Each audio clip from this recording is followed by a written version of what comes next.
கூட்டணி தர்மத்தை அதிமுக மதிக்கிறதுனோ, கூட்டணி தர்மத்தை மதிப்பவர்களுக்கு தான் எதிர்காலம்னு தேமுதிக பொதுச் செயலாளர் பிரேமலதா தெரிவிச்சிருக்காங்க. ஈரோட்ல செய்தியாளர்களுக்கு பேட்டியளித்த அவங்க, தமிழகத்துல சட்டம் ஒழுங்கு கேள்விக்குறியாக உள்ளதுனோ, திமுக 50% தேர்தல் வாக்குறுதிகளை தான் நிறைவேற்றியுள்ளதுனோ குற்றம் சாட்டியிருக்காங்க.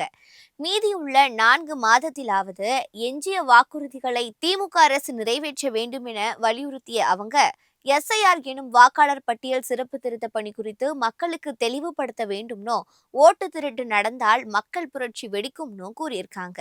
கூட்டணி இல்லாமல் அதிமுக திமுக கட்சிகளால் தேர்தலை சந்திக்க முடியுமா என கேள்வி எழுப்பிய அவங்க, 2026 தேர்தலில் தேமுதிக யாருடன் கூட்டணி அமைக்கும் என்பதை ஜனவரி 9ஆம் தேதி அறிவிப்போம்னு கூறியிருக்காங்க.